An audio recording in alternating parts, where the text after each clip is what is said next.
Je m'appelle Salah. Je suis né à Alger, dans le quartier d'El Biar. Ma famille était très engagée pour la France.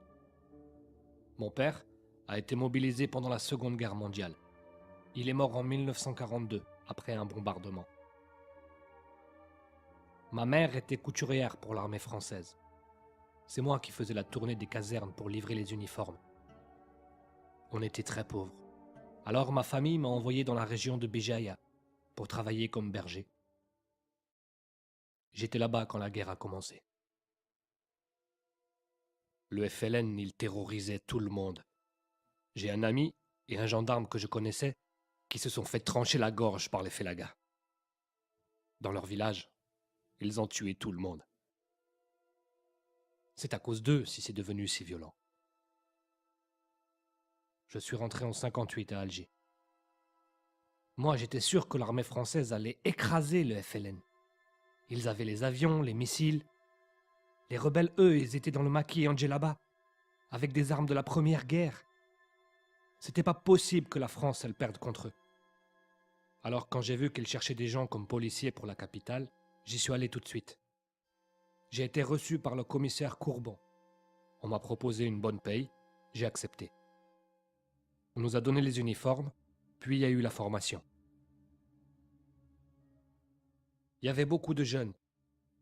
La plupart des gars étaient d'anciens militaires engagés avec les harkis.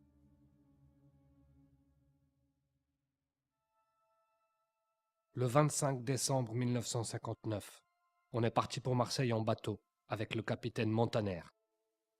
Il est resté avec nous pendant toute la traversée. Il nous a parlé de notre mission, de l'organisation du FLN à Paris, que c'était à nous de les combattre, que la France comptait sur nous.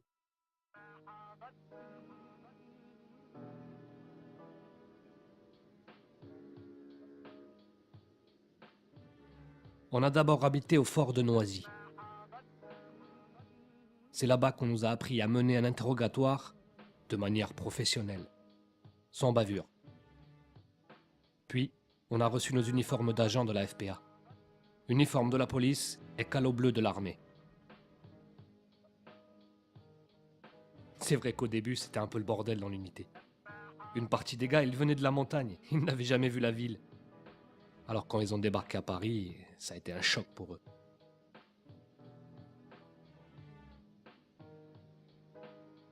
Nous, on était spécialisés dans la lutte contre les FLN. On travaillait sur leur terrain. On était divisés en secteurs qui reprenaient l'organisation du front. On a commencé par nettoyer le 13e.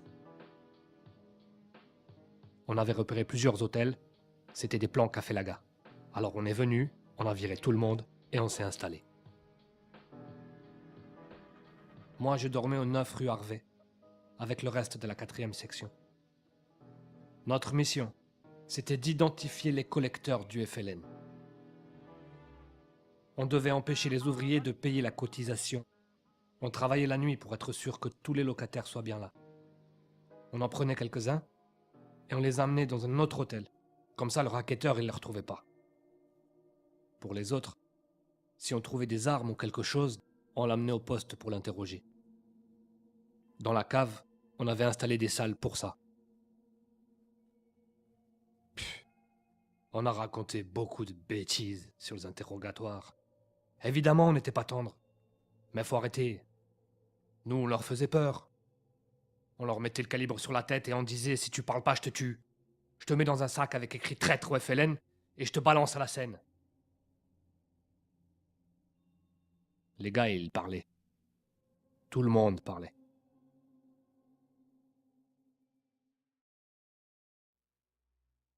Il y avait aussi beaucoup de missions d'infiltration. On avait des renseignements sur l'identité des responsables, les lieux de collecte, des cotisations. On faisait du bon travail. Mais des Français se sont plaints. Les habitants du 13e, ils ont fait tout un cirque. Ils ont amené des gens devant le poste. Ils racontaient des histoires, qu'on leur mettait des bouteilles dans l'anus, tout ça. Faut pas exagérer. Il n'y a jamais eu de preuves. Ils pouvaient dire ce qu'ils voulaient. Ce qui compte dans ces cas-là, c'est le résultat. Nous, on était une vraie équipe, efficace. On contrôlait tout, on allait vite. En un mois, on avait nettoyé tout le quartier. Après, comme le préfet a vu qu'on était beaucoup plus performant que la police normale, on a commencé à travailler dans d'autres quartiers. Dès qu'on avait une information, on envoyait une patrouille, pour pas leur laisser le temps de réagir. On intervenait dans tout Paris, et en banlieue. On faisait des descentes dans les quartiers chauds, à Nanterre ou en plein centre de Barbès. On était partout. Le FLN a fini par réagir. Ils ont commencé à organiser des commandos contre nous. Ils arrivaient en traction et 2 types tiraient au pistolet mitrailleur sur le poste.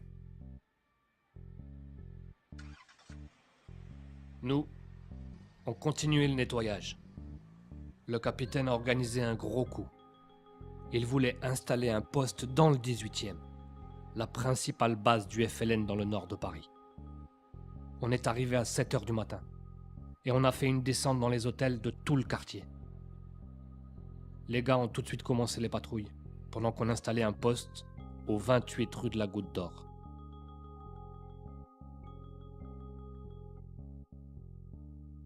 Est inimaginable sans la présence et sans l'action de la France. Je dis que la France a pris ses résolutions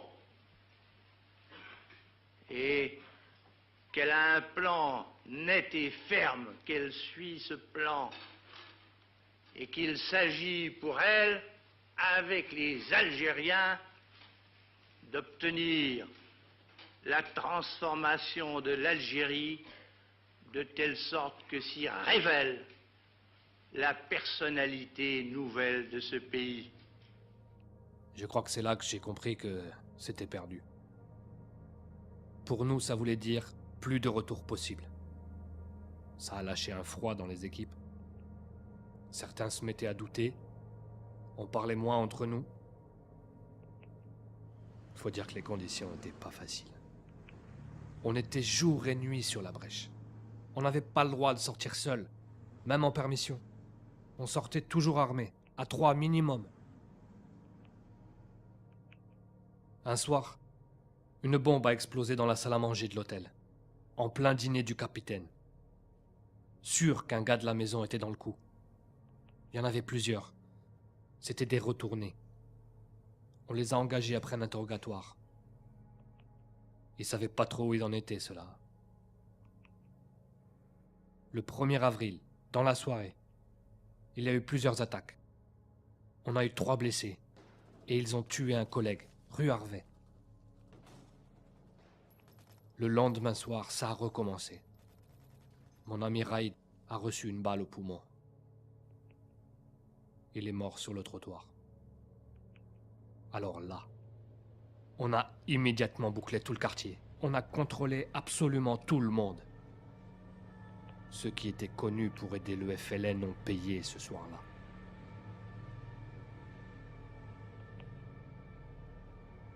Au poste, c'était tendu. Ça en venait souvent aux mains. Il y en avait, ils étaient paumés. Ils disaient que le capitaine avait menti. Des collègues buvaient en service, fumaient du kiff. Ils faisaient les cons avec leurs armes.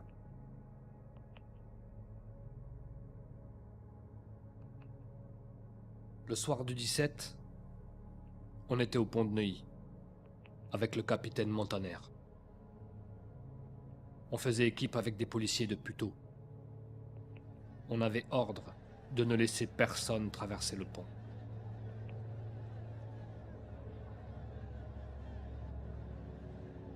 Il y a d'abord eu une première vague, qu'on a facilement contrôlée. Après, il y en a eu une deuxième. Ils étaient bien 2000. Ils avaient mis les femmes et les enfants devant pour pas qu'on frappe, c'est lâche. Derrière, il y avait les FLN armés. On a entendu des coups de feu. À ce moment, mon groupe s'est fait entourer. On a été obligé de tirer pour se dégager. Moi, j'ai pas tiré. C'est un type à côté de moi et il a tiré pour nous dégager.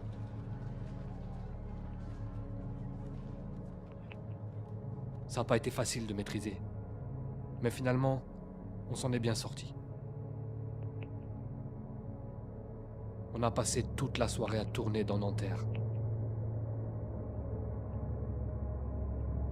C'est vrai que ce soir-là, il y a eu de la casse, mais pas comme on raconte. C'était un acte de guerre de la part du FLN. On a réagi comme il fallait.